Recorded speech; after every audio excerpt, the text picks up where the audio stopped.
conferencias de primavera, relaciones.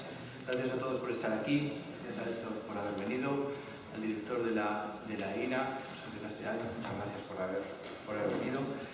Hoy una jornada un tanto agridulce, un poco triste porque es la última de este ciclo de primaveras, pero alegre y yo creo que de celebración por el invitado que tenemos aquí, puesto que como todos sabéis, Héctor es de Zaragoza.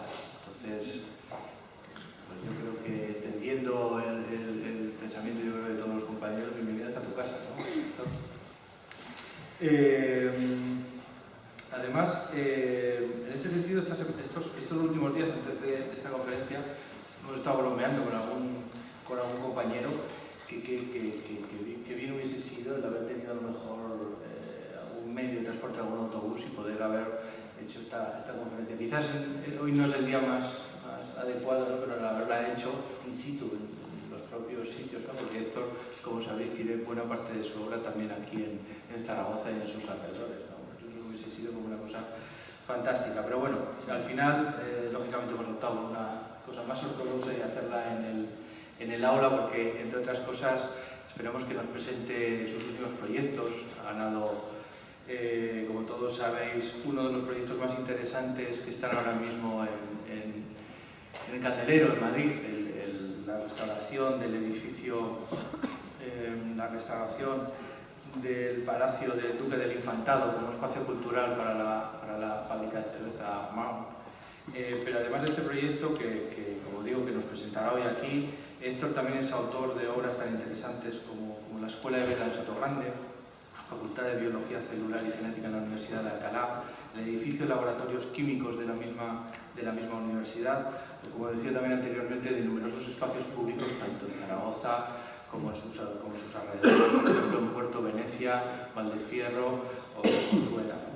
Obras que han sido todas ellas reconocidas con numerosos premios, como la última Bienal de Arquitectura y Urbanismo, pero también que le han valido otras distinciones, como por supuesto de los premios García Mercadal y del Colegio de Aragón, pero también otros premios como los ENOR, Sigmar, ATEC, Saloni, Luigi Cosenza, y además haber sido reconocido por la revista Architectural Review como uno de los mejores arquitectos menores de 45 años.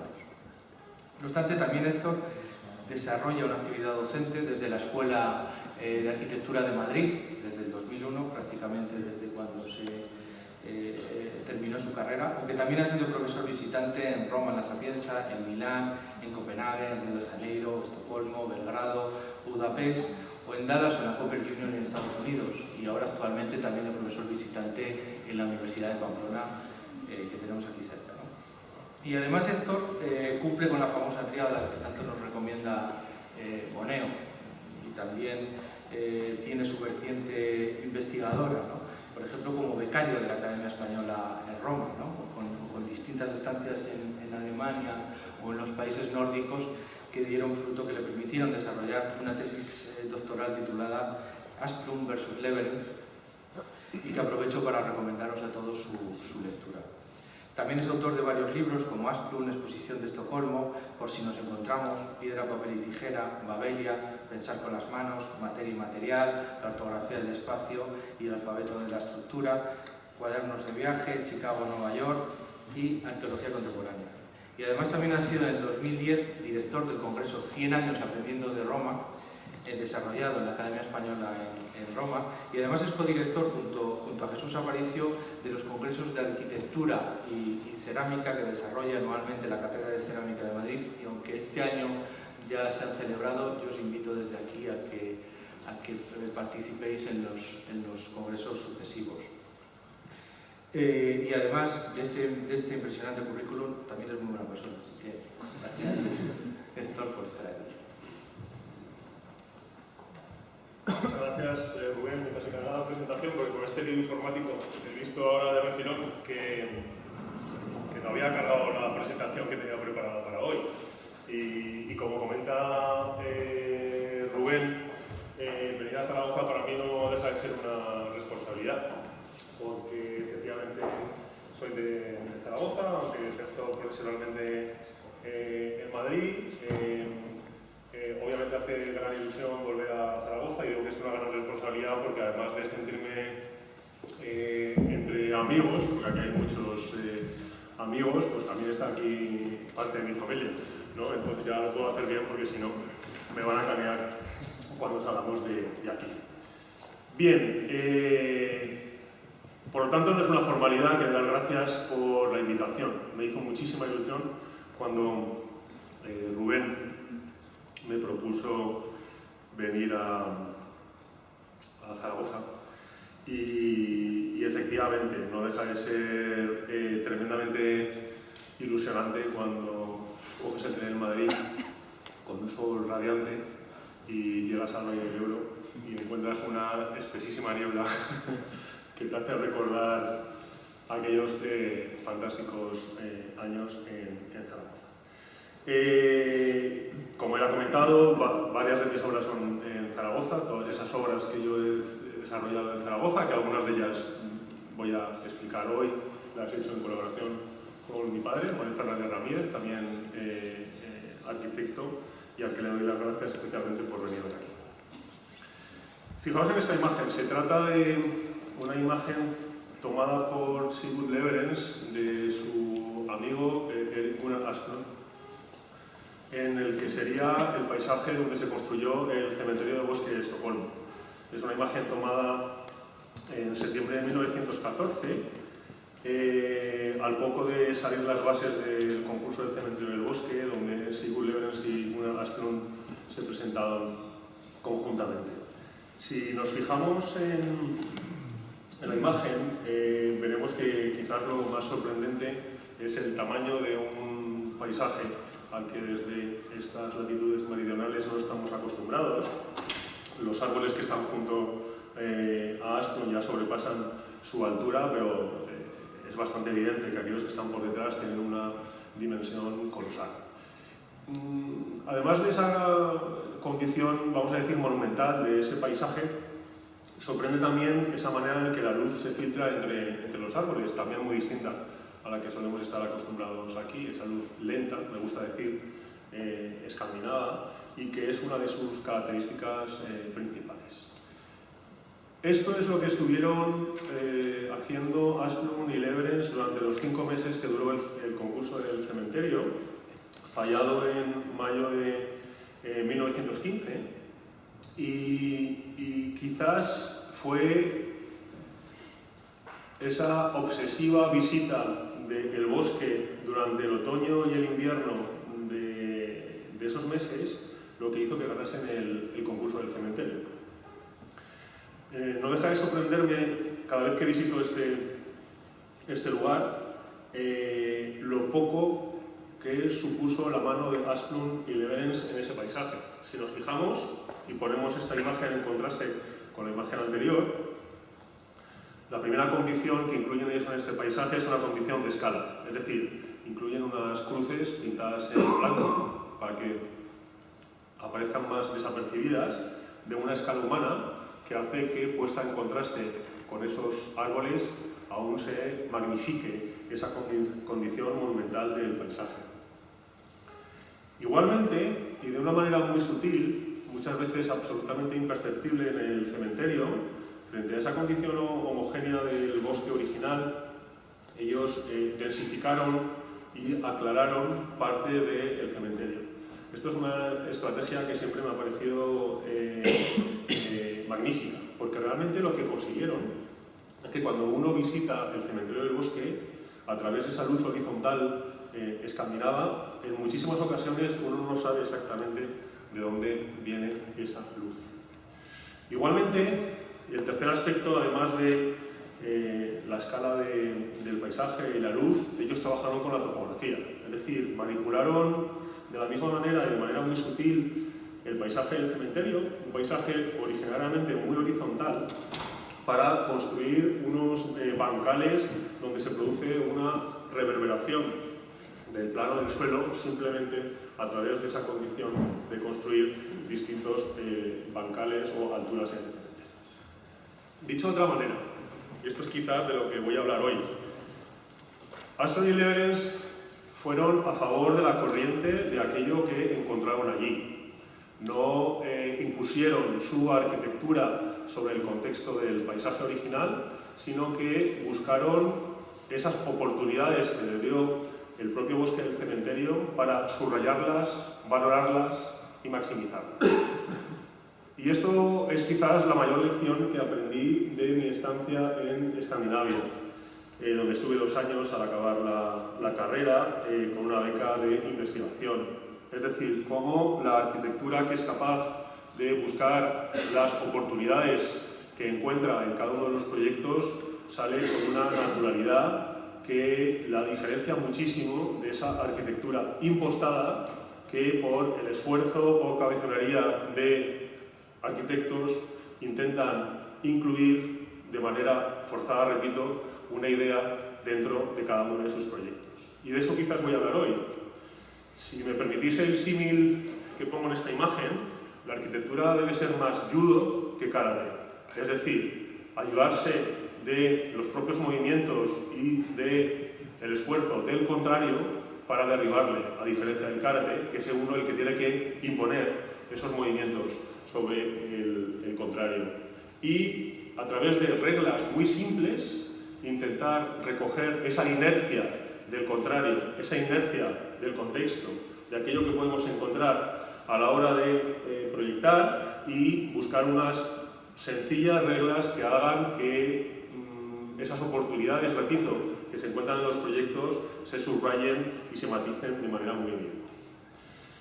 Si esto lo trasladamos a la arquitectura y a condiciones nuestras, tenemos ejemplos fantásticos, como son estas viviendas de Alcudia, de Alejandro de la Sota, dibujo que no hago más que impresionarme cada vez que lo veo, que con 4 líneas también es capaz de transformar esas oportunidades que le da un lugar claramente mediterráneo, buscando esa ventilación cruzada, ese espacio pasante en 2 niveles, por el nivel superior, mirando el horizonte, que seguro que conocéis y que no voy a insistir, pero que en el fondo viene a subrayar esa condición, que repito, de buscar las oportunidades del propio lugar para hacer una arquitectura que va a favor de la misma.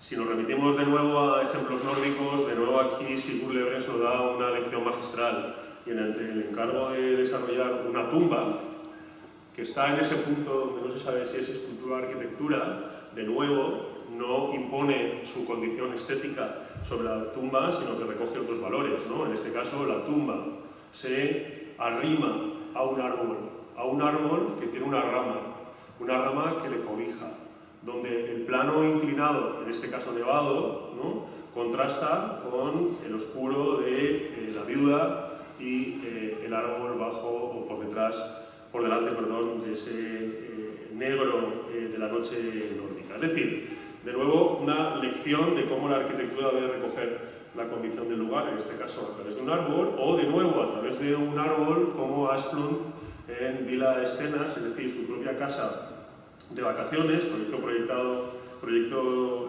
construido entre los años 1938 y 39 en el archipiélago de Estocolmo. De nuevo veréis cómo él le da muchísima importancia a este espacio creado entre el cobijo de una casa, que es en él para crear ese espacio y no porque a Asplund le apeteciese, entre una gran roca y unos árboles. Es decir, para él este era realmente el salón de su casa, condición evidente por la manera en que coloca esta chimenea también ligada al espacio exterior, que complementa a la que bien conocemos también el espacio interior. Bien, con esta condición de oportunidad, de buscar en los distintos proyectos aquello que debe ser simplemente subrayado y matizarse, os voy a contar algunas de nuestras obras, ¿no? En este caso, el Centro de Documentación de Arquitectura, un proyecto que desarrollé en colaboración con el arquitecto Jesús Aparicio. En este caso, conoceréis las arquerías. Se trata de este edificio magnífico de Secundino Zuazo, construido a caballo de la Guerra Civil, es decir, antes y después, donde Secundino Zuazo bien sabía que si no construía las arquerías como primer elemento de todo el contexto, de todo el proyecto de los nuevos ministerios, difícilmente las podría acabar. Así fue, que la fachada trasera de los nuevos ministerios está construida en ladrillo porque no llevó el dinero, pero por lo menos ganamos, en Madrid ganamos con unas arquerías importantes, porque en el fondo vienen a ser un filtro que cierran el jardín interior de los nuevos ministerios, un espacio muy atractivo en proporción y en vegetación del Paseo de la Castellana. Bien, pues se propuso un concurso en el que la propuesta que había realizado Alejandro de la Sota de incluir en la parte superior una sala de exposiciones, que funcionó durante muchísimos años como sala de arquitectura, se debía ampliar con un nivel soterrado existente donde se guardaban las cocheras del antiguo metro de Madrid que estaba en desuso. La oportunidad en este caso surgió de la necesidad de hacer el gran intercambiador de los nuevos ministerios. Este es el enorme intercambiador de los nuevos ministerios y esta es la zona, ¿no?, donde se guardaban esas cocheras y es donde se debía incluir un proyecto. De nuevo, nos propusimos una intervención de pocos elementos, pero muy claros, ¿no? Un doble sistema de escalera, de tal manera que permite la circulación, ¿no?, de ida y vuelta entre los dos niveles, mantener las cualidades del espacio de las arquerías como valor fundamental, ahora lo veréis, y sí se nos solicitó un aulario que nosotros decidimos incluir en la zona norte. En ese caso sí ya se rompió esa losa que cerraba los dos distintos niveles para crear una doble altura. Con lo cual, frente a esta disposición original, digamos, de las arquerías, y como decía, en esa primera y extensa zona donde incluso actualmente se desarrollan las exposiciones de arquitectura, lo único que se hizo fue limpiar. Sobre todo, limpiar. Nos encontramos con un espacio, una gran bóveda que estaba recubierta de yeso, se descubrió, se dejó el hormigón, se valoró el hormigón simplemente incluyendo estos panelajes de Viroc que recogen en 50 centímetros las instalaciones que necesita esta sala. Se incluyó obviamente allí la iluminación para mantener intacta esa losa original y se construyó esta solera de hormigón que bueno, ha funcionado muy bien durante los últimos años. Como conexión entre los distintos niveles se acudió a esta escalera ligerísima, de tal manera que la proporción longitudinal del espacio no se rompiese, y al fondo, como veis, sí que se desarrolló el aulario. Por estar este espacio bajo rasante, pero bueno, por estar este espacio bajo rasante, como veis, al demoler la losa que separaba los dos niveles, era necesario acordalar ese esfuerzo horizontal de las tierras a uno y otro lado. Con lo cual se llegó a la idea de la construcción de una sección de hormigón, que en el fondo lo que estaba haciendo es acodalar esos espacios, separada de nuevo a una cierta distancia, en este caso 60 centímetros, que puntualmente está conectado a través de una estructura metálica para incluir de nuevo allí a las instalaciones y valorar de esa manera el espacio. Se tuvieron que vaciar parte de las tierras a uno y otro lado de las arquerías con este resultado final repito, esa sección en U que construye el espacio y que viene a ser como el elemento principal del proyecto. Una sección en U que, como veis en este dibujo frente a este anterior, que se enrasaba lo que es la coronación de la U con el nivel original de las arquerías. Se decidió bajarlo a medida que estábamos construyendo. Esto es importante advertirlo y quizás más importante en una escuela de arquitectura, porque los proyectos necesitan de sus matices y la dirección de obra es el momento en el que el proyecto recoge esos matices. Y de esa manera lo que se permitió es que construida esa sección EU, las arquerías que quedaban por encima no quedasen ocultas, que es lo que hubiese ocurrido si la U hubiese sido esos 80 centímetros más alta. Con este resultado final, donde de nuevo veis que demolida la losa que aparece a izquierda y derecha de la imagen, y donde simplemente se dejó limpios esos paños como evidencias de aquello que había estado ocupando ese espacio anteriormente, se incluyó este elemento como elemento sustantivo y subrayador del valor que tenía el proyecto en sí, sin muchas manipulaciones, y sigue jugando con una iluminación que permite que, dependiendo la actividad o el programa que se lleva a cabo en este aulario, que fue una de las peleas que tuvimos con el Ministerio, porque ellos entendían un aulario con un estrado inclinado. A nosotros nos parecía que era una oportunidad perdida el construir un espacio de esas características en el centro de Madrid y que era más interesante acudir a un espacio horizontal, resolviendo el tema del estrado, como veréis a continuación, y que efectivamente con los años ha demostrado que las actividades que se pueden generar aquí son muchas más que las que hubiese supuesto el construir un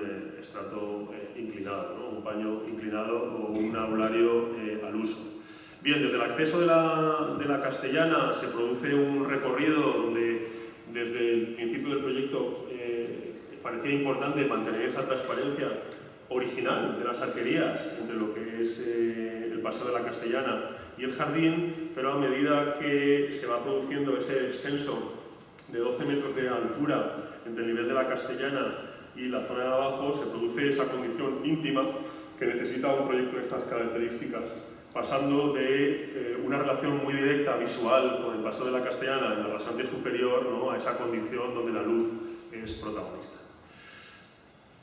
Si digamos ese es el esqueleto principal del proyecto, el proyecto está armado también con dos elementos que considerábamos que son importantes, ¿no? Por un lado, un telón de terciopelo, obviamente con influencias de Mies, del café de terciopelo y seda, donde permita bloquear, digamos, la luz que viene por los ventanales, dependiendo de las actividades que se quieran llevar a cabo, y las lámparas. Con lo cual, es un espacio que de nuevo busca esa polivalencia necesaria de un lugar donde quieren que ocurran muchas cosas, y en minutos, ¿no?, el espacio puede cambiar de un espacio muy iluminado, donde poder desarrollar o realizar una exposición, a un espacio donde poder proyectar y poder llevar a cabo una conferencia como por ejemplo estamos haciendo ahora.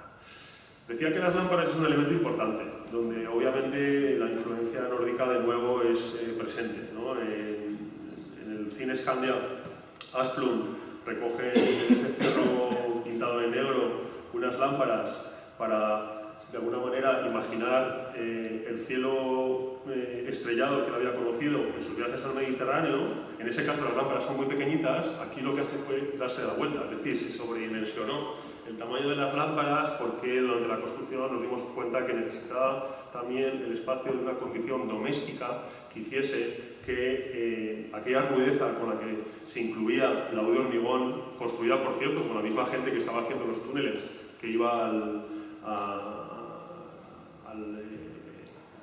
aeropuerto, necesitaba esa condición doméstica de ciertos elementos que lo pusiesen en relación al hombre, ¿no? Uno de ellos es la escala de las lámparas, que por su gran tamaño, estas lámparas que veis aquí tienen 1,50 de diámetro, hagan que el espacio, aparenta que el espacio es más pequeño, lo mismo que el terciopelo se pone en contraste con esa rudeza del hormigón. Algo similar a lo que nos está planteando aquí Piranesi, en el fondo, ¿no? Es decir, cómo la ciudad de Roma, de nuevo un ejemplo claro de lo que podemos aprender de la historia, a medida que los aluviones del Tíber la va rellenando, como es el caso, aquellos capiteles que están previstos para verse desde abajo, de repente cogen una escala tan monumental que empiezan a actuar sobre el espacio de manera muy distinta. O sea, esa condición de escala es algo que utilizamos mucho en los proyectos. Y como veis en esta sección, ¿no?, hay una línea de horizonte muy clara, que es donde están colocadas las lámparas, esa línea imaginaria, por supuesto no construida, pero sí intuida, donde las cosas que ocurren por debajo y las que ocurren por encima, ¿no?, de ese plano imaginario es importante.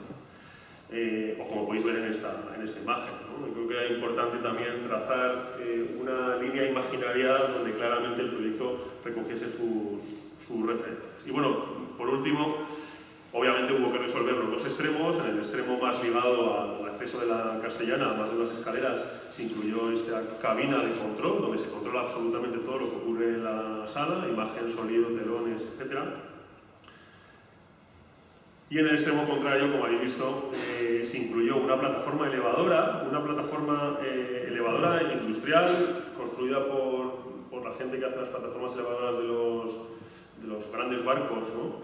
Y en el fondo un elemento interesante porque permite, según su ubicación dentro de la sala y a través también de unas escaleras retráctiles, buscar la mayor polivalencia o conexión entre el nivel original de las arquerías, el inferior, y el nivel que inevitablemente tenía que estar incluida la rasante superior de esta U porque debía conectar con el intercambiador que está justo por detrás de las imágenes que estáis viendo.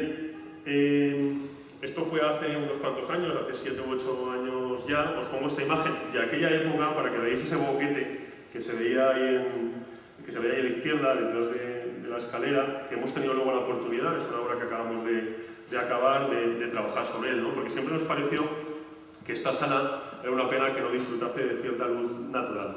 Con lo cual hemos acabado una intervención, una pequeñísima intervención, donde se han abierto 2 patios que dan luz a este espacio, que creemos que ha ganado realmente respecto a esa condición anterior. 2 patios que de nuevo, desde la rasante superior y al jardín, quieren pasar desapercibidos y recoger de nuevo esa rasante del suelo como uno de sus valores principales y construirse todo hacia abajo, donde simplemente a través de unos detalles como los que veis aquí de carpintería, que la carpintería está colocada por fuera, que las puertas para poder acceso a estos patios, que obviamente recogen también las instalaciones que necesitan estar al exterior de la sala, se construyen en hormigón, es decir, pocos elementos, pero suficientemente rotundos, de tal manera que desde dentro, cortado de nuevo con hilo de diamante, como habíamos cortado ya los paños originales de Zuazo, nos pareció que era muy importante actuar con la rotundidad que había hecho Zuazo, ¿no? Entonces, sobre el hormigón no nos andamos con tonterías y, como veis, los recortes están hechos simplemente con hilo de diamante, por supuesto después de comprobar que no se nos venía encima y que, como veis, a través del rase de la carpintería por fuera, el hueco realmente hace que desde dentro, ahora mismo desde la sala, el paisaje exterior se incluya como uno de sus protagonistas. Bueno, como veis, de este proyecto lo que sí que se transmite es esa condición de peso de la arquitectura, ¿no? Esto pues puede parecer bastante evidente, pero realmente no lo es, especialmente últimamente con esta arquitectura que cada vez quiere ser más ligera, ¿no? Entonces nosotros reivindicamos esa condición de peso como uno de los valores de la arquitectura contemporánea. Condición de peso que también pongo aquí algunos referentes que a mí siempre me han impresionado, como estas canteras en la ciudad de Ragusa, que siempre me ha parecido una catedral más que unas canteras, con esa capacidad que tienen de transmitir el peso que supone estar semienterrado en la tierra, o la enorme sensación de peso que da ver el templo G de Selinunte, donde esas enormes dovelas de casi 3 metros de diámetro, después de comprobar que se habían sacado de una cantera a 5 kilómetros, uno no se hace la idea, ¿no?, del esfuerzo casi de pico que supuso trasladar esas enormes masas de peso a lo largo de esos 5 kilómetros, y que,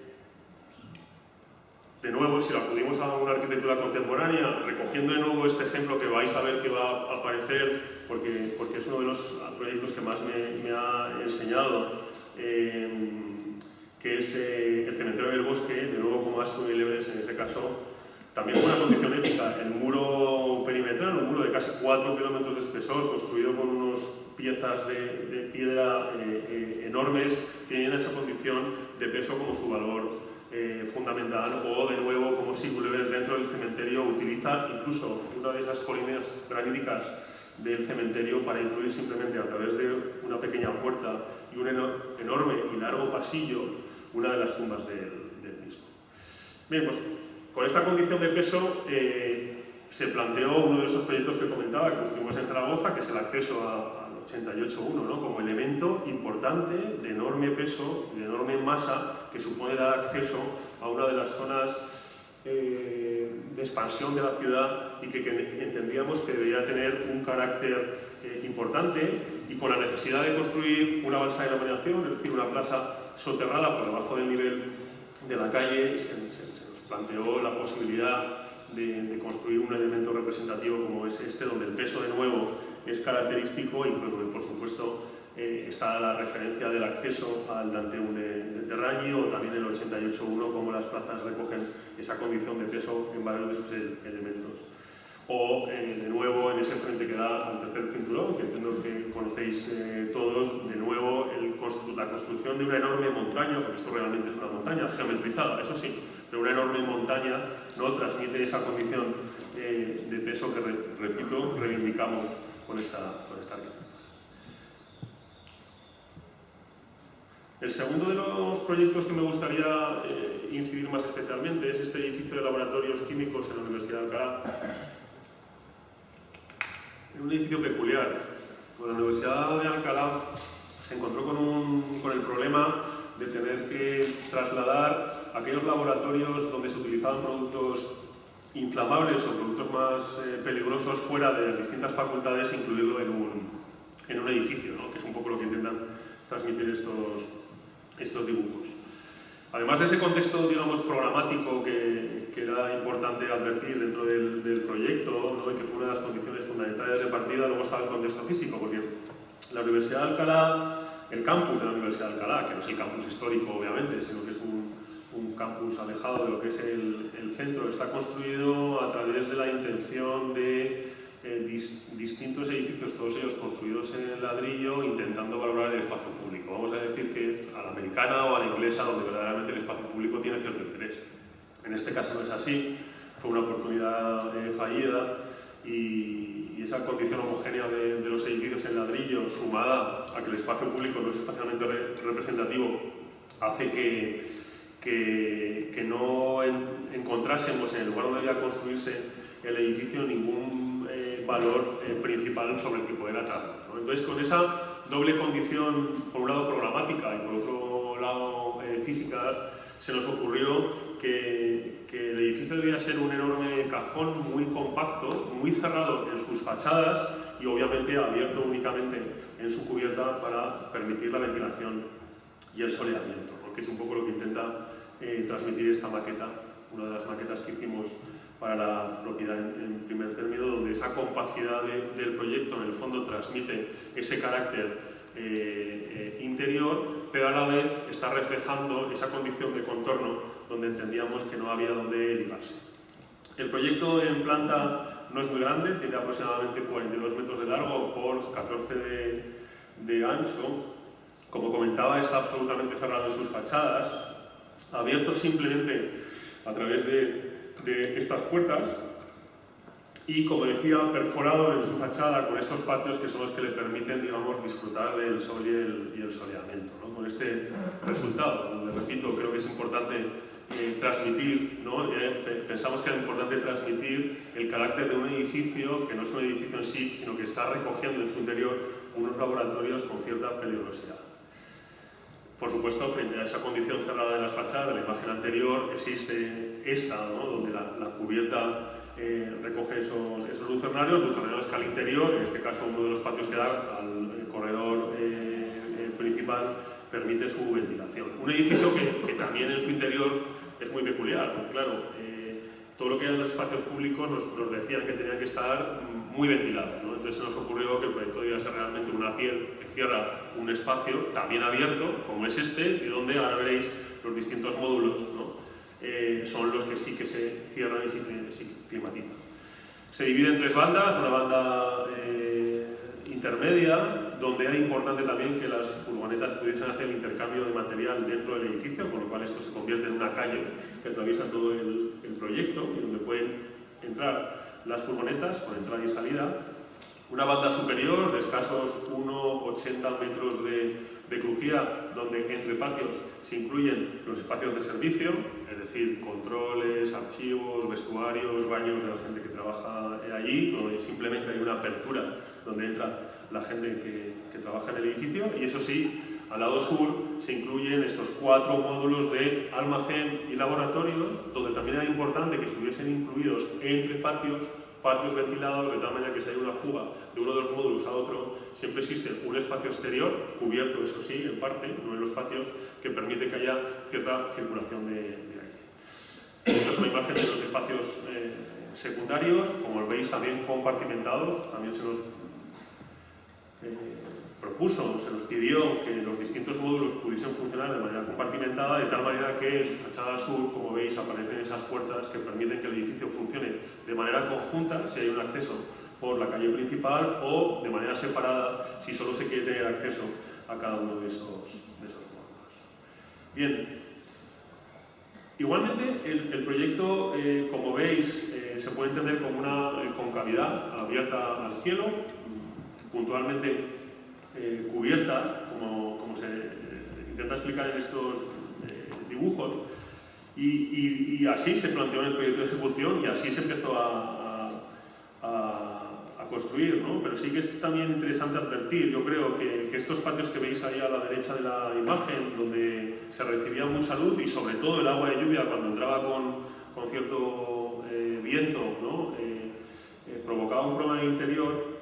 A medida que se fue desarrollando el proyecto y se fue construyendo, se decidió que esa cubierta volviese, de tal manera que, por un lado, se resuelve el problema de la lluvia y, por otro, que quizás es un valor también que ha recogido el proyecto frente a esa cantidad enorme de luz que tenía al principio.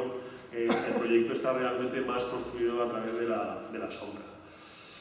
Debo decir que aunque no entraremos hoy específicamente a esto, además de esa condición de peso, la sombra es algo que nuestra cultura contemporánea está perdiendo, ¿no? Antes estaba con el profesor Aurelio Vallespí y hemos entrado en un espacio que curiosamente está muy poco iluminado y nos hemos quedado los dos bastante sorprendidos, ¿no? Porque estamos poco acostumbrados ya a ese bajo nivel de iluminación. Y yo reivindico, ¿no?, los espacios oscuros, ¿no?, como uno de los valores también de nuestra cultura. El ejemplo es este.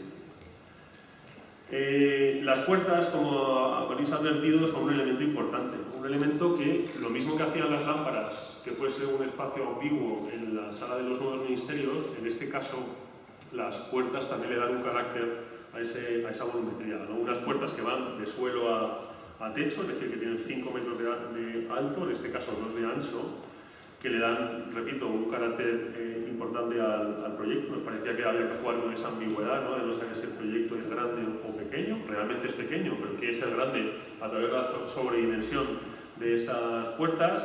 Puertas las anteriores peatonales y estas de acceso rodado, que ya he explicado anteriormente, en este caso de 5×5, pero quizás, repito, su condición importante es esa, ¿no?, de ser capaz de incorporar una escala muy distinta a la aparente de una pieza de 42×14, y también nos interesan estas puertas porque un espacio muy introvertido como es este, donde la luz es protagonista, en el momento que se abren esas puertas, el único frente donde había cierto interés, que es el lado sur, ¿no?, tiene cierta relación. Un espacio que antes era vertical, relacionado con la luz, en este caso horizontal y puesto en valor con el paisaje. Los materiales con los que se construyen estos proyectos son muy pocos.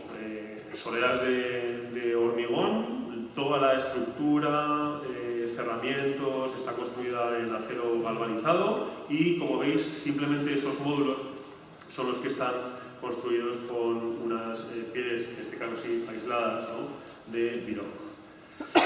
En el proceso constructivo se ve muy bien aquí cómo se habían incluido esas piezas de paramentos de Viroc, es decir, de tableros de viruta de cemento madera con su aislante, y estaba ya construida la subestructura, y donde se incluyeron esos enormes piezas de acero galvanizado de 4 milímetros de espesor y, como comentaba antes, de 5 metros de alto y 2 de ancho, que técnicamente pues supuso un esfuerzo porque para no romper el baño de galvanizado hubo que manufacturar con sus perforaciones, ¿no?, con ciertos márgenes por cuestiones de dilatación, llevar a galvanizar y incorporar luego al proyecto de una manera muy, muy directa, sin ocultar esos tornillos que entendíamos que debía ser el proyecto.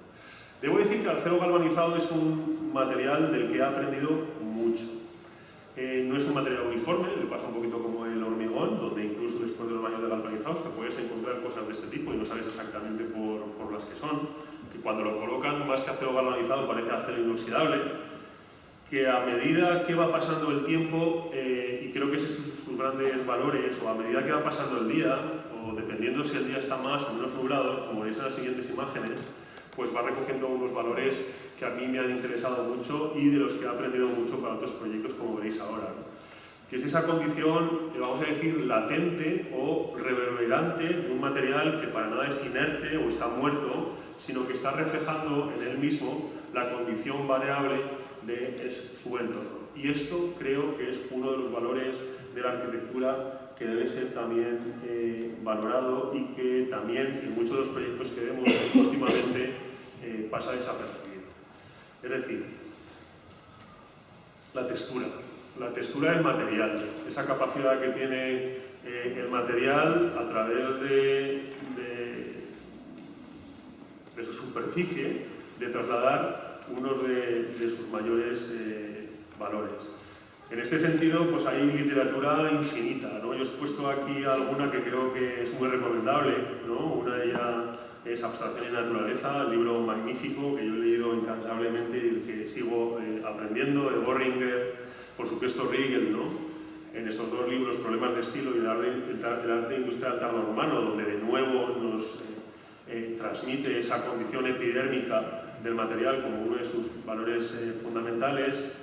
En el último capítulo de 1000 mesetas, Capitalismo de esquizofrenia, ¿no? Donde habla del espacio liso y estriado de Luis Guattari, y por supuesto ya una bibliografía más cercana a nosotros, como son estos magníficos libros de Palasma, donde él también reivindica esa condición superficial del material como uno de sus valores fundamentales. Y en relación a ese libro de Palasma, sí que os diría que debéis leer este libro de Atmósferas, donde de nuevo también, quizás aquí de una manera más sutil y no tan directa como en Palasma, se transmite esa condición del material como elemento fundamental para construir un espacio, y no entender el espacio como unas cajas abstractas, sino que esas superficies, esos materiales son capaces de transmitir muchísimo de su condición áptica, que dice Palasma. En este sentido hay referentes inmensos, ¿no? Como son estos bajorrelieves asirios del Museo Británico, donde no hace más que sorprenderme la capacidad que tuvo esta gente de, en milímetros, ¿no? Quizás el centímetro, de trasladar, como veis en esta imagen, los distintos planos que en el fondo son texturas, y son texturas que son capaces de construir el espacio arquitectónico. Esto quizás es en más detalle. También como en el Partenón, ¿no? Fidias nos demuestra cómo trabajando con la colocación de las vetas del mármol, por muy sutil que fuese, por muy policromado que estuviese, no es lo mismo colocarla en un sentido o en otro si quieres fortalecer ese movimiento que quieres trasladar a través de estos bajorrelieves o a través de este movimiento brusco, aparente, ¿no? De este buey, donde de nuevo la veta parece que está acompañando el movimiento. Ejemplos de imágenes tomadas, en este caso ya por mí, en Italia, ¿no? Como en Siena, este pavimento de ladrillo es también simplemente por la acción del agua de trasladar una condición latente y reverberante, simplemente de estar colocado en la esquina de Pez, o estos paramentos de Vía Adriana, que sí que es verdad que en su día estuvieron recubiertos de mármol, ¿no? Pero que desapareció ese mármol, son capaces de trasladar una condición de un material colocado oblicuamente, como es este ladrillo, que siempre me ha parecido muy impresionante. Y esto trasladado a ejemplos contemporáneos, de nuevo acudiendo al ejemplo del cementerio del Bosque, del que tanto he aprendido, como os comentaba, como Astor y Leven son capaces de llegar a matices como en el muro de acceso, en el acceso, la geometría de los distintos sillares. No es lo mismo aquella que te recoge al principio, nada más dejar la parada del metro, que es lo que está diciendo a la derecha, y que poco a poco son unos sillares que se van geometrizando. Y ya no solo se van geometrizando, sino que, como veis en la imagen izquierda, se van tallando dependiendo del carácter que se le quiere dar a ese espacio. Y de nuevo Lebrens, en este caso, como conocéis, el San Marcus, en la iglesia de San Marcus, como un ladrillo normal, que no tiene mayor interés, simplemente a través de la condición de trabajar sobre su junta, es capaz también de construir esa reverberancia o esa condición texturizada del espacio, recogida y entendida por Anselm años después en el ayuntamiento de Lund, o otros ejemplos, ¿no? Como este Van der Laar en sus fantásticos espacios, donde de nuevo el ladrillo, y simplemente a través de su textura, es capaz de conjugarse con la luz para transmitir otra condición del espacio. En este sentido, voy a pasar de refilón por algunos proyectos. Una iglesia que construimos en Jarandilla de la Vera, se trataba de la reforma de una capilla, la capilla del Santo Sepulcro, donde la cubierta estaba muy derruida, y donde simplemente lo que pudimos incorporar es ese lucernario, ¿no? Que se ve ahí arriba, encima de de la capilla, a ver si funciona esto, luz de aquí, y donde sí que lo que intentamos es transmitir en el espacio interior, ¿no? A través de este hormigón, de nuevo, muy texturizado, utilizando en parte la ripia que había sido demolida de la cubierta en su día, a través de un paramento que quiere ser protagonista en el proyecto. O en el Parque de Valdefierro, como la oportunidad de construir unos muros a través de parte del material que aparecía en el lugar y para construir unos bancales nos permitió... A ver si esto funciona así.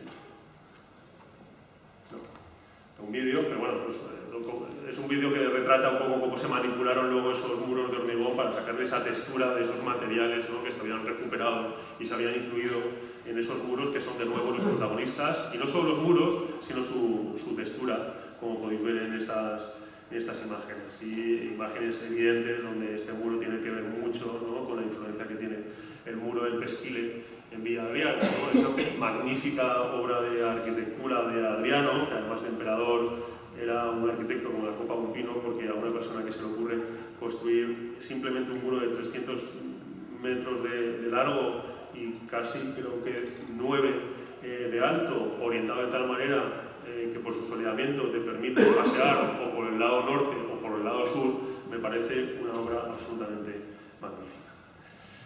Bien, o ejemplos como este caso, como comentaba antes Rubén, este caso es el acceso al 88.1, ¿no? A Parque Venecia, de nuevo la incorporación de los elementos después de un enorme movimiento de tierras que se tuvo que desarrollar en la parcela, y en la criba de unos enormes pedruscos son los que dan la oportunidad de construir también estos paramentos texturizados, a diferencia del Parque de Valdefierro, en este caso unos hormigones ciclópeos de unos elementos de gran formato. Bien, el tercer proyecto que quiero extenderme algo más, que también ha sido comentado por Rubén, es la Escuela de Vela de Sotogrande. Debo decir que en este caso, que también se trató de un concurso, en este caso un concurso restringido, nunca me había encontrado, o nos habíamos encontrado, porque este proyecto lo hice en colaboración con Carlos García Fernández, nunca nos habíamos encontrado con la posibilidad de construir en un lugar más idílico. Es decir, nos encontrábamos en el puerto de Sotogrande, en una playa orientada hacia Gibraltar, pero como es este dibujo que hice y desarrollé al visitar la parcela, donde veis allí el horizonte, a un lado Gibraltar y al otro lado, incluso en los días donde no hay bruma, África, pero frente a esta condición de contexto tan alucinante, debo decir que tampoco me había encontrado ante la necesidad de construir un proyecto con un presupuesto más ajustado, ¿no? Porque estábamos hablando de 50.000 euros. Bien, con lo cual hubo que activar el proyecto con muy pocas decisiones muy claras, ¿no? Entonces nos pareció, por un lado, que era importante que la Escuela de Vela reflejase esa condición de escala que tenía una playa de bastante fondo, es decir, no una playa estrecha, sino una playa bastante fondo, con lo cual un edificio de un tamaño, digamos, normal hubiese pasado desapercibido dentro de esa condición de escala que entendíamos que el edificio debía abarcar, y se nos ocurrió que era importante ya desde el principio entender el edificio como dos zonas, ¿no? Una zona larga y alta, que es esta de aquí, que como veis ahora es un umbral, es un umbráculo, es una zona de sombra previa al edificio en sí. Eso por un lado. Por otro lado, la orientación del dibujo que habéis visto anteriormente estaba hacia sur, ¿no? Con lo cual nos parecía que si queríamos construir un espacio con cierta apertura, con unas cristaleras que obviamente en verano están retiradas, pero que en invierno, cuando esto funciona también, deberían estar cerradas, debía estar protegido por ese umbral, porque sí que nos interesaba valorar ya no solo la vista que habéis visto hacia Gibraltar, sino también la vista que existía hacia el puerto, que entendíamos que era interesante. Esta imagen la pongo para que veáis el pequeño tamaño que supone la intervención, pero esa condición de escala que quiere conseguir, ¿no? Conseguir, repito, en este caso ya con una sonométrica, a través de este umbral, ¿no? Que es el que protege el edificio propiamente dicho, y que, como veis en esta imagen ya acabada, umbral, pero que en el fondo tiene muchísima importancia, y además así se ha demostrado, porque aquí en este umbral ocurren muchas cosas, ¿no? Desde que la gente espera a recoger y a empezar las clases, hasta que se toma una cerveza, etc. Y el edificio en sí es este de aquí. Es decir, aquí se utilizó esa doble estrategia de, como un pavo real, extender el edificio todo lo posible para crear esa condición de escala que comentaba previamente. Bien, en planta, como veis aquí, ¿no? Estamos hablando de un umbral que creo recordar que estamos hablando como de unos 30 metros de largo, que es el que protege la caja del edificio en sí, separado en dos piezas, una zona donde está la zona de almacén donde se guardan las velas, vestuarios, baños, etc. Y al otro lado la zona de oficinas, valorando esa condición pasante del espacio extendida, eso sí, el único sitio donde el edificio se hace partícipe del umbral es extendiendo ese suelo hacia el umbral y provocando ese espacio pasante que comentaba anteriormente, o como podéis ver en esta imagen. Esta es una imagen tomada desde el puerto, ¿no? Donde veis la importancia que le quisimos dar a ese espacio pasante que hubiese sido un drama si el frente sur, que es el frente contrario al que está tomada esta imagen, no hubiese estado protegido por el umbral que comentaba. De nuevo, los materiales que se utilizaron aquí fueron los mínimos. Eso viene a ser una de las constantes que veréis en todos estos proyectos. En este caso no se pudo acudir por presupuesto a acero inoxidable, que hubiese sido lo suyo en un ambiente marino, con lo cual se estudió la posibilidad, y ha funcionado muy bien, de un doble baño de galvanizado, de tal manera que también se trabajó muchísimo todas las uniones para que no se tuviese que luego romper ese baño de galvanizado, como veis, a través de esas piezas de conexión.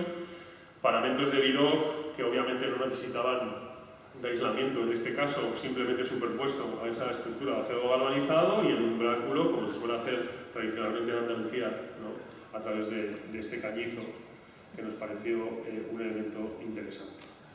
Bueno, en esta sección de nuevo veis esa condición importante de escala que quiere recoger este umbral, ¿no? Entre lo que es el puerto y la playa, que desde los primeros dibujos, por eso me gusta poner estos dibujos, porque creo que las primeras impresiones que un arquitecto tiene del proyecto son las que simplemente hay que recoger, y por muchas dudas que se tienen en el proceso, que se tienen, intentar subrayar y valorar, ¿no? Y desde el principio este umbral se planteaba como uno de los espacios principales del proyecto, o este otro dibujo.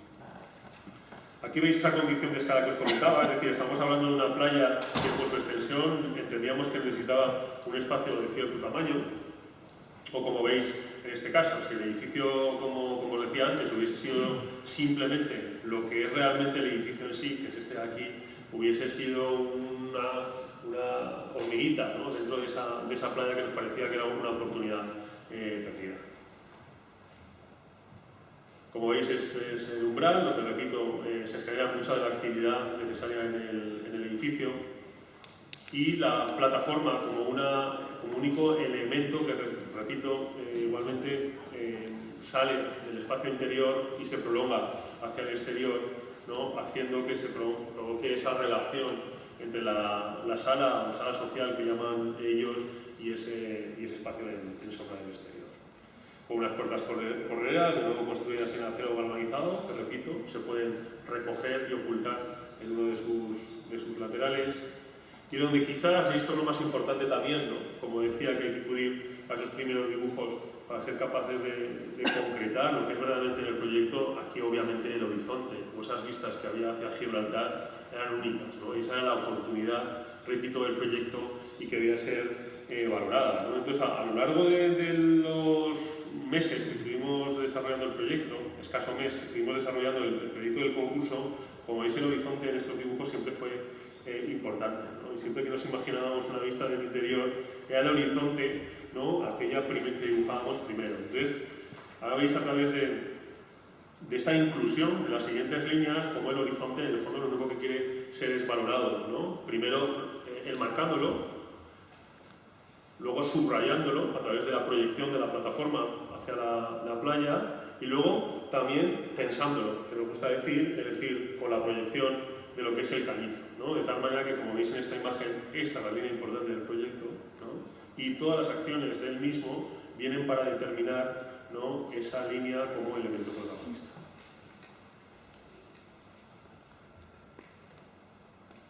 Esto me temo que Bueno, Facultad de Biología Celular y Genética es un proyecto que surgió después de acabar el que os he explicado anteriormente, que era edificio de laboratorios de almacenes químicos. En este caso nos encontramos con no es un edificio de nueva planta, se trataba de la extensión y rehabilitación de un edificio existente, muy deteriorado, un edificio construido en la década de los 50, utilizado primero hasta el año 75 como edificio militar. En el año 75 se implanta la Universidad de Alcalá en el campus, desde entonces incluso se hacen muchísimas manipulaciones puntuales dentro del edificio, con lo cual nos encontramos con un caos, ¿no? Un caos que intenta explicar este pequeño dibujo, ¿no? Del principio, donde los programas estaban absolutamente mezclados y para pasar a un laboratorio de ellas se buscan primero varios despachos, etc. O sea, desde el punto de vista de la organización del proyecto era un auténtico desastre.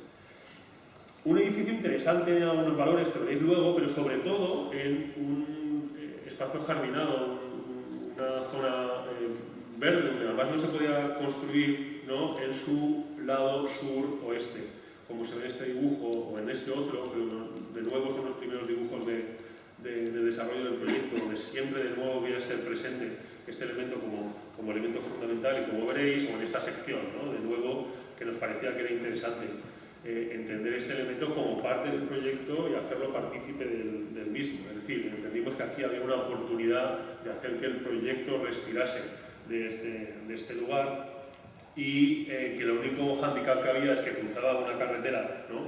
Entre lo que era la huella del edificio y ese espacio jardinado, y que fue una de las condicionantes que se fue resolviendo a lo largo del proyecto. Bien, si este es el edificio original, repito, esto es una extensión, además de una rehabilitación, ¿no? Con lo cual el programa que se planteaba era mucho mayor que el que permitía el edificio. Lo que se hizo fue incluir un tercer nivel, ¿no? Sobre los dos existentes del edificio actual, y el elemento quizás más característico, que era incluir en su fachada frente al jardín, es decir, en su fachada suroeste, una nueva crujía estrecha donde incorporar los despachos, y un elemento de unión, dejando unos patios intersticiales, ¿no? A través de un elemento que desarrollaré luego un poco más extensamente. En planta, de nuevo, se organizó y se intentó ordenar el proyecto. El edificio existente mantuvo el pasillo principal, allí donde estaba construido desde el principio. Sí que se incorporó una extensa zona de instalaciones, un edificio que había surgido con carácter militar, que no estaba previsto para lo mismo, pero que una facultad de biología celular y genética, con el nivel de extracción de las campanas capturas que necesitaba una zona muy amplia, ¿no? Para las instalaciones, que es esa columna vertebral que atraviesa el edificio y que fue una rasgadura que se hizo sobre el mismo. En la zona este se incorporaron los laboratorios y se ordenaron los laboratorios en dos niveles. En los laterales norte y sur se incorporaron los espacios secundarios de servicio. A la derecha, baños, vestuarios, escaleras y ascensores. A la izquierda, ¿no? Al norte, la escalera y los laboratorios secundarios que necesitaban los espacios principales, y la crujía principal organizada en su planta baja con dos salas de seminario, que se editaban dos pequeñas clases en la nueva facultad, en sus dos niveles superiores los despachos sencillos y dobles, y utilizando el punto de mayor interés o relevancia con el jardín que teníamos delante, la sala de reuniones. Bien, si acudimos a cada uno de estos elementos del edificio principal, que repito, creo que tendría cierto interés, y que además en sus fachadas y su estructura estaba protegido, es decir, no se podía tocar, sí que nos pareció que en principio la fachada debía recoger un nuevo carácter frente al que había tenido tradicionalmente, con lo cual se utilizaron estos elementos de nuevo galvanizados, bañados también en las grandes pilas de galvanizado como una pieza en sí, para permitir que no se oxiden en el futuro. Elementos que le dan un carácter a la fachada, especialmente por las sombras que va creando en la misma. Los huecos, aquellos huecos que se cerraban y que obviamente no debían tener relación con el exterior, también se utilizó la chapa galvanizada, de tal manera que la condición mate del acabado de la fachada contrasta, ¿no? Con esos elementos, que incluso se trasladó a la puerta principal con esta puerta también realizada en acero galvanizado.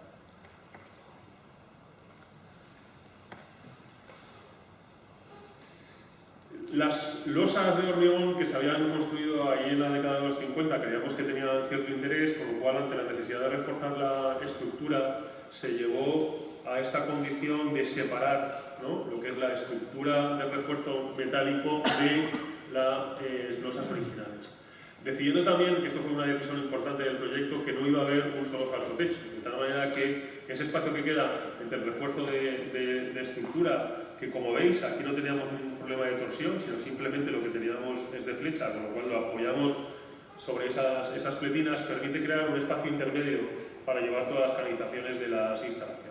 Y en el nivel superior, ¿no?, aquí que se construyó, sí que se construyó de nuevo con estructura metálica y forjado colaborante, como veis. De tal manera que el resultado final, y a esto voy, ¿no?, es una combinación o un equilibrio, vamos a decir así, ¿no?, entre las losas existentes, ¿no?, la estructura incluida de nuevo con cierto cariño respecto a la existente, dejando esos espacios intermedios, lo mismo que esos paramentos, también construidos en este caso en acero galvanizado, se separan, manteniendo una condición de equilibrio entre las distintas partes que ya habéis visto en el primer proyecto de la sala de los nuevos ministerios.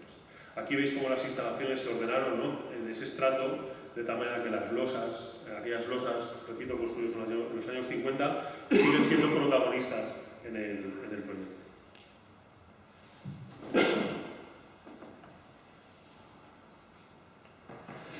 Estas son imágenes tomadas hace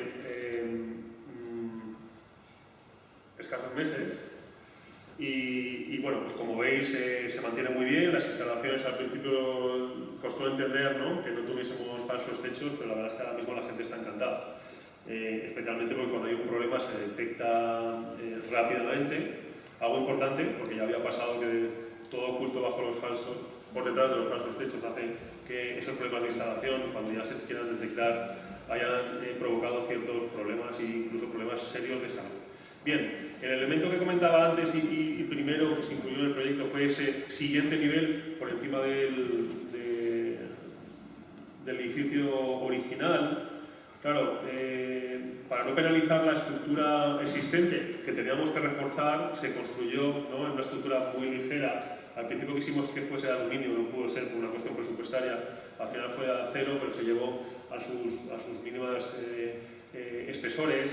Eso sí que nos pareció que era interesante que el edificio y el resultado final trasladase esa condición de elemento que se ha superpuesto sin intentar camuflar la fábrica existente. De tal manera que, como veis, vuelvo por atrás, en sus fachadas, de nuevo, no se abre ningún frente, se utilizó una doble fachada muy ligera, y en el interior ese nivel recoge la luz de nuevo a través de lucernarios, en este caso la escalera, los baños o los pasillos que conectan las distintas estancias. Si acudimos a la crujía de nueva planta, como comentaba anteriormente, donde se incorporan los despachos, salas de seminario y sala de reuniones, se provocó este espacio, este patio entre el edificio existente y la nueva crujía. Fue la única de las fachadas que se permitió reconstruir, en este caso a través de un paramento de policarbonato en 3 capas que permite recoger la luz en los pasillos, pero no ver a través de ellos, ¿no?, luego lo veréis, a los despachos interiores, ¿no? Porque claro, estos patios era interesante recoger la luz hacia lo que eran los pasillos, pero que los despachos o las salas de reuniones, como en este caso, ¿no?, permitiesen una vista hacia los patios, lo mismo que hacia el lado suroeste. Las instalaciones de nuevo van a ser protagonistas. Fue un gran esfuerzo ordenarlas, pero entendíamos que el edificio debía respirar de esta condición natural de intentar no ocultar las cosas, sino simplemente ordenarlas. En planta baja ese paramento de policarbonato se convierte en vidrio para poner en relación los distintos niveles, ¿no?, entre sí, por debajo de la crujía original y con el jardín. De tal manera que el elemento de suelo ¿no? De la planta baja, de nuevo, volvió a ser un elemento importante y se extiende como si fuese una alfombra a buscar el jardín, y desde el principio sí nos resultó atractivo la idea de que fuese esa alfombra, ese manto que se extiende más allá del edificio, donde se provocan esas actividades naturales en los frentes del edificio, ocultando por supuesto las carpinterías, de tal manera que esta proyección hacia el jardín no quedase interrumpida en estos paños de carpintería, y haciendo de nuevo al jardín que queda detrás partícipe de las vistas del proyecto. Por último, esa nueva crujía construida en hormigón, en un material distinto al existente, vuelvo para atrás, a través de simplemente 4 apoyos en muro, unas enormes vigas de 1,60 de alto por 80 de ancho, de tal manera que permitía voladizos en los extremos, liberar la planta baja todo lo posible y apoyar encima los espacios de despacho y seminarios, ¿no? Y sala de reuniones, pero los seminarios están en planta baja. Aquí fue una suerte la gente con la que trabajé, la verdad, por construir estas vigas de hormigón en el aire, como estáis viendo aquí, con el grado de precisión que hicieron sin berenjenos, fue un reto, y la verdad es que fue sorprendente en la manera que fue desarrollándose, y como un castillo de naipes se fue construyendo el edificio en hormigón y en el aire hasta este resultado final, ¿no? Es decir, un edificio afilado, lo repito, no tiene berenjenos, con un grado de precisión importante. Creo que eso también se transmite al resultado final, y repito, sobre todo manteniendo esta condición de la planta baja, que por la extensión del suelo, los pocos apoyos de la pieza pone en contacto a la planta baja o principal hacia el exterior, y la parte de arriba ahora veis de otra manera. Elemento donde de nuevo la escala es un valor importante, es decir, no es lo mismo que este edificio, que obviamente está ocultando por detrás de estas grandes hendiduras muchas ventanas, se demuestre o se exprese con simplemente 2 rasgaduras, más esta tercera, que creo que le confiere una condición de escala importante. Elemento donde de nuevo, como decía antes, el peso es algo, y es uno de sus valores, es decir, separar, y el esfuerzo que supone separar este edificio del suelo, crear esos grandes voladizos, creo que le confiere uno de sus valores. Recogiendo voladizos sobre voladizos, o los voladizos laterales, como veis en esta imagen, que estamos acudiendo a casi 9 metros y que solo te lo permiten las vigas de canto que están compensando las luces interiores. Sacudimos a los distintos niveles, y como decía antes, en la planta baja se incorporaron esos seminarios, unos seminarios que querían ser casi, espacialmente hablando, por supuesto, un espacio exterior más que un espacio interior, ¿no? Como veis allí, con lo cual se va creando esa superposición de vidrios, de tal manera que el estar dando una clase aquí suponga estar también en relación con lo que es el paisaje. Esta calle pasó a ser tráfico restringido, eso fue una gran lucha del proyecto que se consiguió, de tal manera que por aquí raramente pasan coches. Sí que se nos pidió con cierta lógica, ¿no?, estos elementos de protección, pues si había algún iluminado que se le ocurriese, ¿no?, atravesar el suelo contra el coche contra el seminario, pero que entendemos que no rompe esa condición de un espacio que en el fondo está respirando ese frente de vegetación hacia un lado y hacia el otro, con esos espacios interiores, que en esta foto, ¿no?, quizás se entiende mejor esa condición de nuevo pasante de un espacio que de nuevo a través de unas simples cortinas permiten cerrarlo, ¿no?, y dar una clase como se demuestra en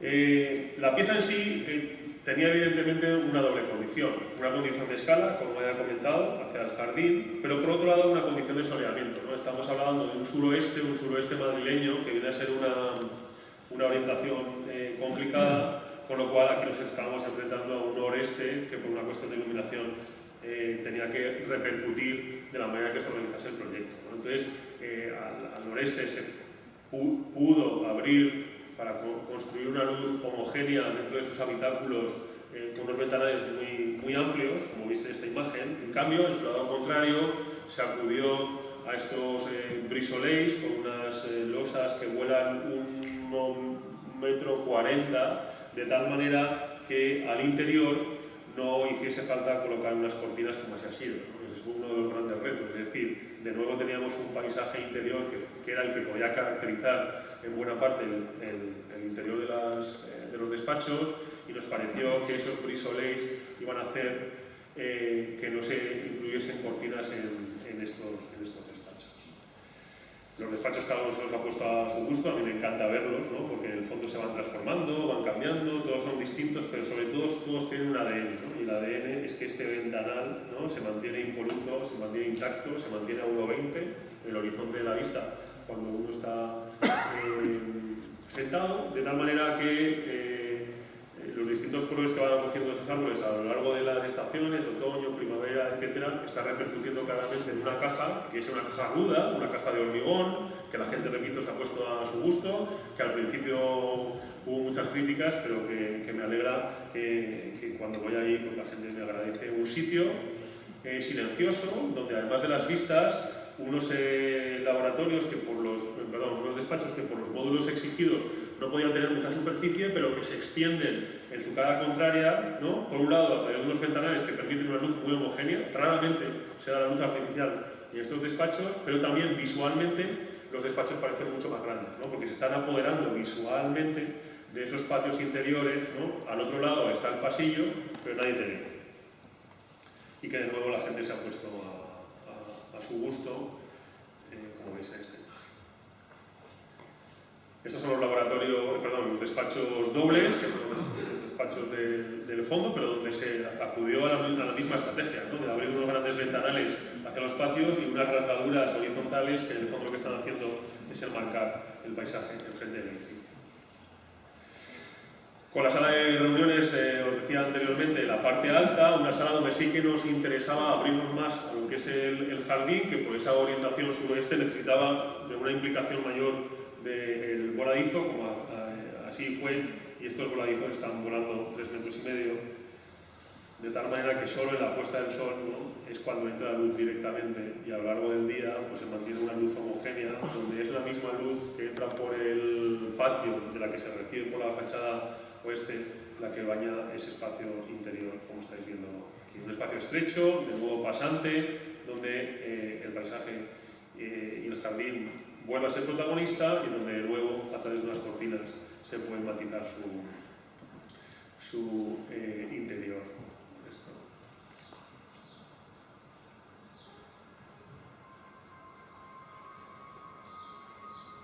Este va a ser para otro día también. Vamos. Bueno, y por último, os voy a contar el concurso que comentaba Rubén, que ha sido una suerte ganar, la verdad, y donde estamos muy implicados, que es el futuro espacio MAO o Casa MAO, que viene a ser el museo que la empresa de cerveza MAO quiere construir en el centro de la ciudad de Madrid. Donde se utilizó el espejo como un elemento importante del proyecto. Siempre a mí los espejos me han resultado muy atractivos.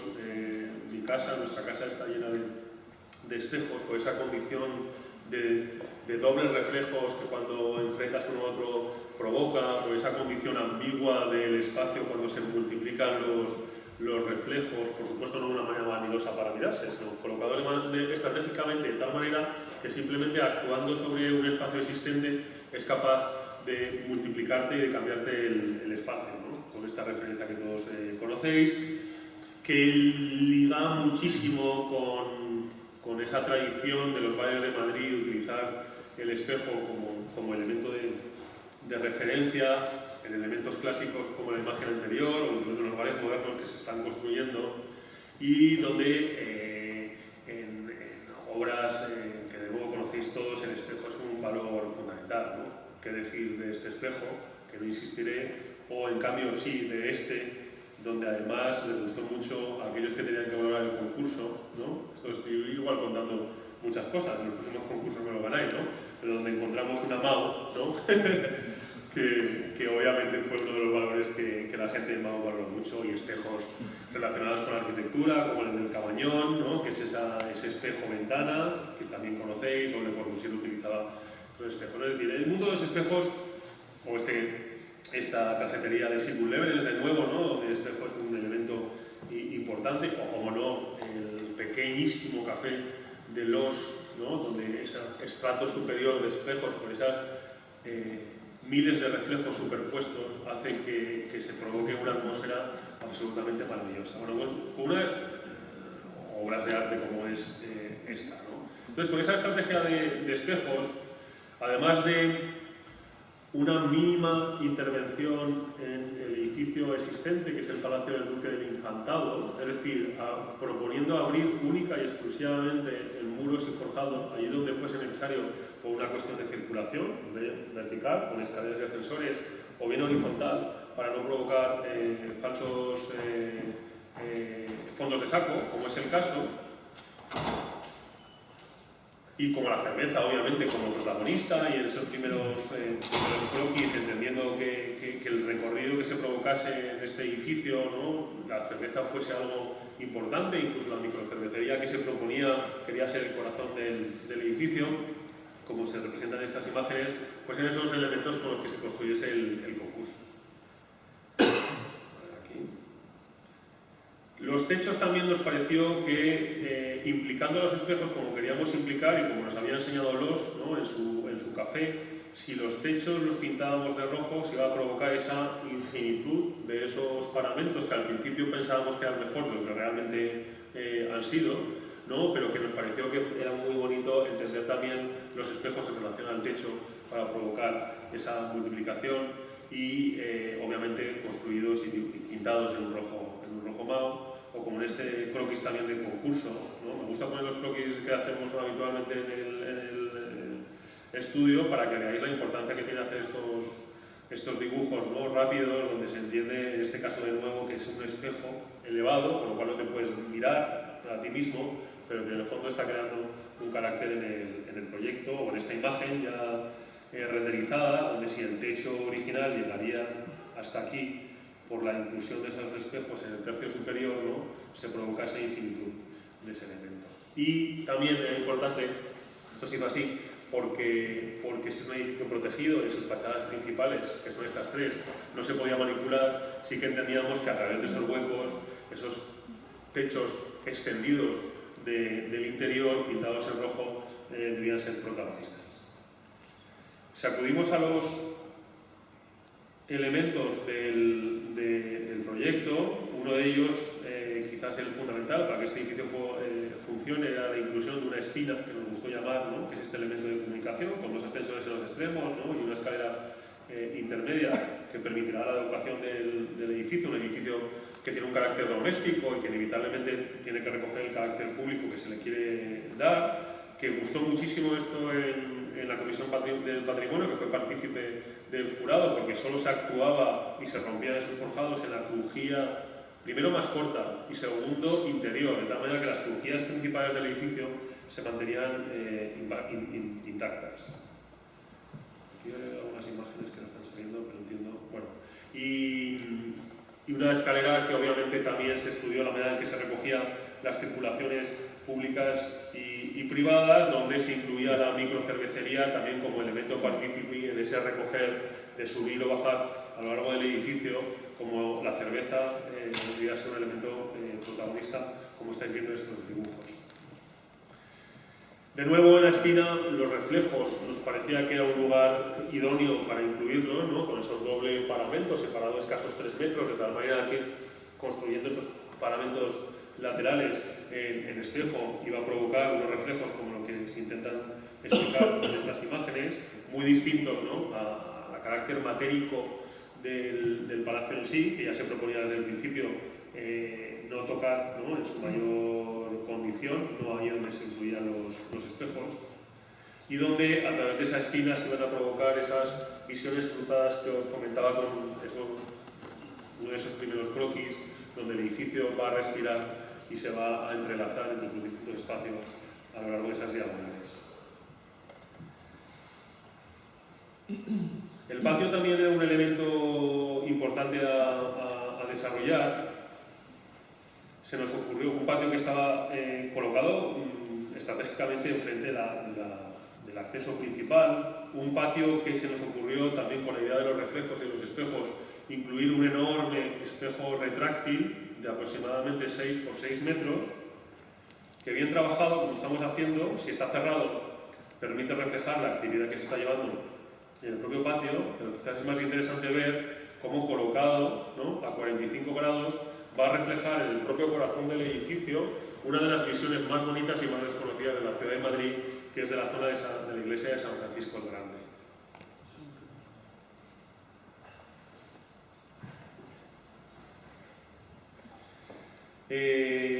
En esta imagen, no sé, no vuelvo a pasarla. Perdonad, es que está desconfigurado los fondos de pantalla. Quizás es importante advertir, y esto sí que es una imagen importante del proyecto, como la única de las fachadas que a la medianera que daba hacia un patio de colegio municipal, con lo cual no privada, y que se está gestionando los permisos para poder abrirse, la apertura de esa medianera en su zona superior del edificio, por un lado, como ocurría con el espejo, va a incorporar una de las vistas más bonitas de Madrid y sobre todo orientada al oeste, ¿no? Va a permitir que esas magníficas puestas de sol que tiene la ciudad de Madrid se hagan partícipe de lo que es el proyecto, ¿no?, como es esta imagen. Es decir, no nos permitían tocar lo que son las fachadas, pero sí que se puede manipular lo que es la medianera. Entonces, el carácter que se le quiere dar al edificio, que quiere ser un edificio representativo, que quiere ser un edificio relacionado con la ciudad de Madrid, se va a forzar, se va a realizar a través de esta medianera y a través de este encajeado enorme, donde poder incorporar un anfiteatro que viene a hacer un programa semipúblico, que estoy luchando para que no haga falta pagar entrada para subir allí y que se entienda como algo partícipe de la calle en sí. Esto me tengo que... ¿no?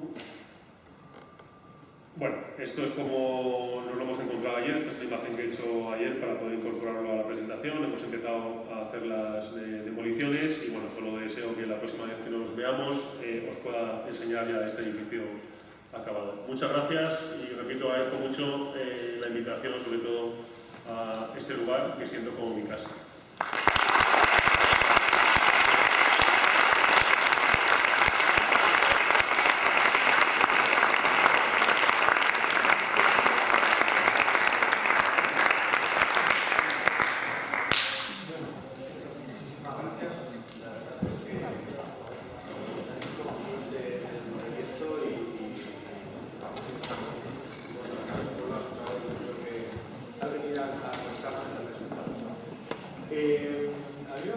Esta pequeña ronda de preguntas haciendo alusión normalmente a títulos, relaciones y sobre todo pensando que estamos en una escuela con muchos alumnos, muchas caras, muchos cursos, normalmente preguntando acerca de esas relaciones que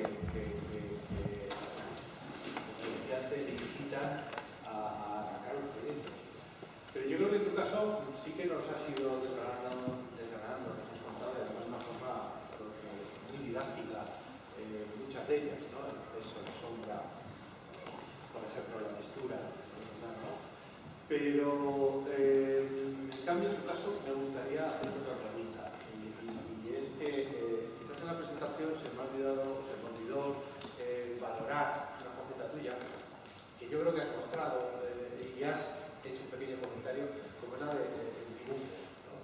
La mano de ese arquitecto, que nos has mostrado muchos dibujos, te has detenido solamente en uno de ellos ahora al final para comentar también de una forma muy didáctica la importancia de esos dibujos a la hora de proyectar, que es una cosa de las que antes incluso Aurelio y yo tomamos café mientras estábamos entrando, estábamos hablando, que es una de las cosas que muchos alumnos todavía ya dicen, bueno, bien, el dibujo va por un lado, pero el proyecto va como por otro, ¿no? Entonces, ¿cómo casas esas dos cosas, ¿no? Yo creo que en tu caso se nota claramente, ¿no? Y además que tú utilizas no solamente mucho, sino además de una forma magnífica, ¿no?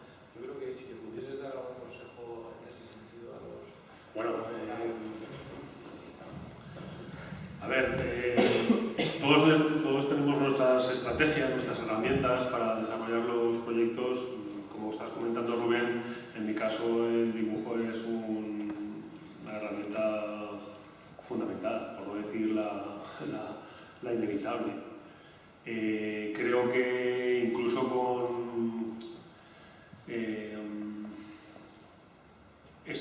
tecnología que inevitablemente los arquitectos tenemos que ser capaces de recoger, ¿no? Y ser capaces de transmitir a través de otros medios lo que estamos intentando construir. Muchas veces como proceso proyectual, muchas otras cosas para ser capaces de convencer a aquellos que tenemos delante de las ideas que tenemos, ¿no? Como es por ejemplo esta imagen, que es una imagen ya con el proyecto acabado.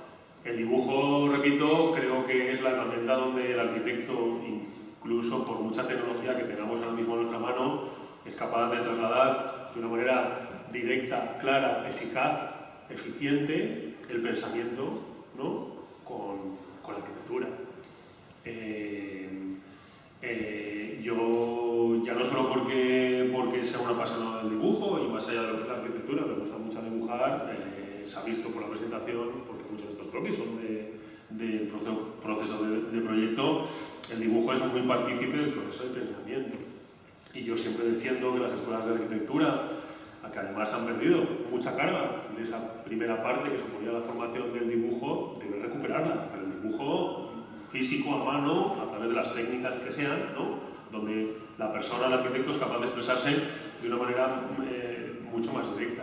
Repito, poniendo en equilibrio esto con las nuevas tecnologías, ¿no? Que hacen que la arquitectura sea capaz de expresarse de otra manera y sabiendo cuándo el dibujo es oportuno o no es oportuno, o cuándo es oportuno presentar una imagen de 3 dimensiones o cuándo es el dibujo el que es capaz de transmitir incluso al cliente, porque yo los utilizo mucho para transmitir al cliente ciertos valores, pero por supuesto en el proceso proyectual inevitablemente el dibujo es aquel que te hace, repito, además, de una manera eficaz, porque si cada vez que tienes que intentar plasmar una idea, recoger una idea, poner en crítica una idea, tienes que hacer un fotomontaje, un render, un 3D, creo que no es suficientemente eficaz, por lo menos por ahora, esa capacidad que tiene el dibujo de sí trasladar las ideas sobre el papel.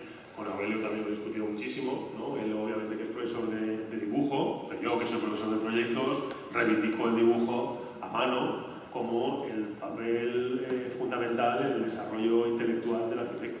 Esto es así. Y el que lo entienda de otra manera creo que claramente se está equivocando. Y esto los estudiantes deben saberlo. O sea, todo lo que ganen, ¿no? En la manera de dibujar, de aprender a dibujar, lo van a ganar luego, ¿no? En sus desarrollos de proyecto. Lo van a multiplicar, ¿no? Luego en su desarrollo de proyecto. Con lo cual, dedicarle su tiempo, porque es importante. Esto se ve mucho en las clases de proyectos. Aquellos alumnos que dibujan muy bien tienen claramente la concepción del espacio en su cabeza. Aquellos que no han aprendido a dibujar, cuando ves sus proyectos, ves que tienen carencias y que se imaginan el espacio más pequeño o más grande que es, no lo entienden, ¿no? Que son todas las condiciones importantes y que yo exijo mucho a mis alumnos, ¿no? No quiero solo dibujos en plan de disección, que también el arquitecto tiene que ser capaz de diseccionar el espacio, sino una carencia que tienen los alumnos, que es ser capaces de hacerse una perspectiva a mano, rápida, sin intentar que sea una obra de arte, por supuesto, pero lo suficiente como para ser capaz de representar en esa pequeña perspectiva aquellos valores que está pensando. Eso cada vez se ve menos.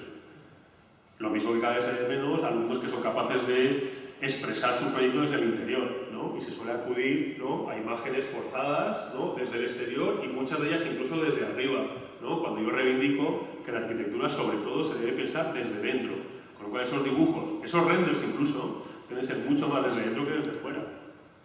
Este es el ejemplo, ¿no?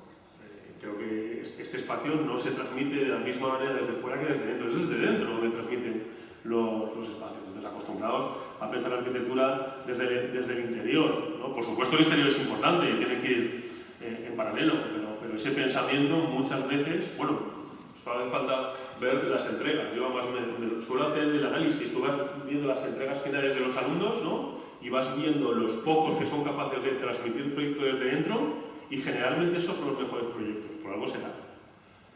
Menudos rollos estoy metiendo. En época de elecciones, además. Parezco un político. Bueno, yo quisiera, aunque ya se ha hecho un poco tarde, no sé si luego hay alguna pregunta más bien y si no, pues... Hombre, yo quisiera como tres cosas, ¿no? Tampoco ni preguntas, ellos son como reflexiones, cuando uno está aquí pues le vienen como con ganas al hilo de lo que se escucha, ¿no? Uno, pues darte la enhorabuena, ¿no? Además, alguien de Zaragoza, que bueno, ya te conozco y somos amigos hace muchos años, ¿no? Pero una obra que se va consolidando y abriendo, y yo estoy encantado de este proyecto que no conocía, y que yo creo que, bueno, pues afortunadamente, si todo concluye como parece que va a ir, pues vas a tener la ocasión de bueno, no dar un salto, porque los saltos no dependen tampoco ni de la escala, ni de la fama, ni de no sé qué.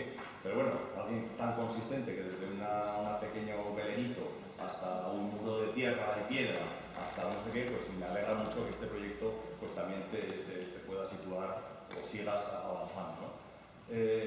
Yo, una reflexión general, ¿no? Porque yo creo que ha sido muy didáctica tu charla, y a mí lo que hay muchos alumnos y que me alegra, pues bueno, pensar que esta intensidad en el trabajo pues no es casual y que, bueno, cuando la medida que no se prepara, lo digo porque hay dibujo, hay técnica, hemos hablado de torsión, de estructuras, de ejemplos de de espejos, de muros en leverage, quiero decir que va todo unido, ¿no? Entonces, esta reflexión conjunta de la arquitectura, pues aprovechando que hay alumnos, creo que es bueno hacerla. Luego me voy a permitir dos cositas, ya digo que no son preguntas, son comentarios, ¿no? Otra que lo ha dicho ya Rubén, pero que yo creo que es bueno para todos el alumnado, y como coordinador de grado digo, pues que también José Ángel Castellano, el director de la INA, nos acompañe hoy, pues a mí me parece muy pertinente, y como la arquitectura en la escuela y en Zaragoza, pues también se va paso a paso. ¿Y por qué digo Zaragoza? Porque esta mañana casualmente he tenido que hacer una gestión doméstica al Colegio de Arquitectos, y con esto acabo, y he visto, que estaba yo muy despistado, porque hace días que iba por allí, he visto los 10 proyectos de fin de carrera, que es una exposición, y que ahora está en el Colegio de Arquitectos, la exposición. Digo, estoy despistado porque lo lleva más tiempo y la he visto hoy, y ha sido una agradable sorpresa saber que, bueno, pues que tampoco está tan mal, ¿no? Entonces, animar a los alumnos en el sentido a percibir que, bueno, pues que la escuela, o sea, el departamento del predepartamento, ¿no? En la Escuela de Ingeniería y Arquitectura, pues que se va avanzando, ¿no? Y a mí, como me permito, como soy amigo de Héctor, creo que me deja hacer esa incursión también televisiva, me parece la mía, ¿no? También de lecciones en este momento. Y concluyo, y no es menor el tema que digo de que he ido a los arquitectos, y aprovechando que también está, pues ese es un tema que yo tenía pendiente, ¿no? Si un día tenemos que hacer esto de invitar a los buenos, tú no eres de fuera, de Zaragoza, invitamos a los buenos, pero hace días que pienso yo que tendríamos que invitar también a los buenos de Zaragoza. Hay un ciclo que se llama Maestros Cercanos, que yo lo llevo en la cabeza, pero no toda la vida lo hacemos. Entonces, los maestros cercanos, pues también está tu padre, ¿no? Y como es el que ha hecho, digo por los alumnos, cuando yo trabajo arquitectos, como no lo voy a decir, lo digo yo, pues es el que remodeló e hizo la restauración de proyectos tan fantástica, que está al día, que está en la casa de esta mañana, que está preciosa, ¿no? ¿Qué quiero decir? Que está la EINA, que está los 10 maquetas, que está el ciclo ese pertinente que no sé cuándo llegará, porque lo anuncio, pero igual no lo hacemos nunca, pero que hay una serie de arquitecturas locales, ¿no? que hay que reivindicar en la ciudad, ¿no?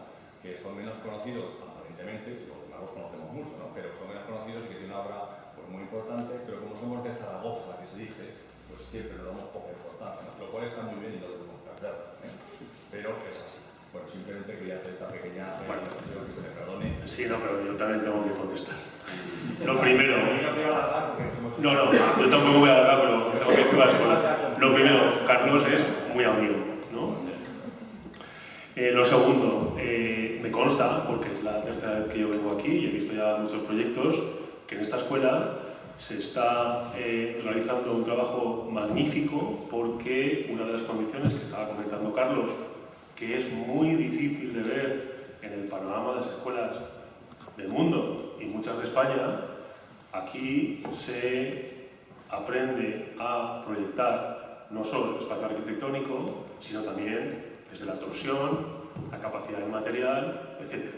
Es decir, esa condición técnica que estáis adquiriendo aquí, que a vosotros igual os parece evidente, pero que no lo es, hace que cuando salgáis pues, de estas puertas vais a ser unos arquitectos magníficos. Y frente al 95% de los arquitectos del mundo que ni huelen lo que es un momento torsor, vosotros igual se os olvida calcularlo, igual os lo calculan otros, porque obviamente no hay tiempo para todo, ¿no? Pero sabréis lo que es un momento torsor. Y cuando os digan sobre un material, sabréis de un material. Por eso ese valor técnico de las escuelas que defienden esa condición, y esta es una de ellas, y me consta, hace que estéis en el buen sitio. Y por último, que lo he dicho al principio, pero quiero dejar claro, todas estas obras que estáis viendo aquí, las de Zaragoza, sin mi padre, no serían nada.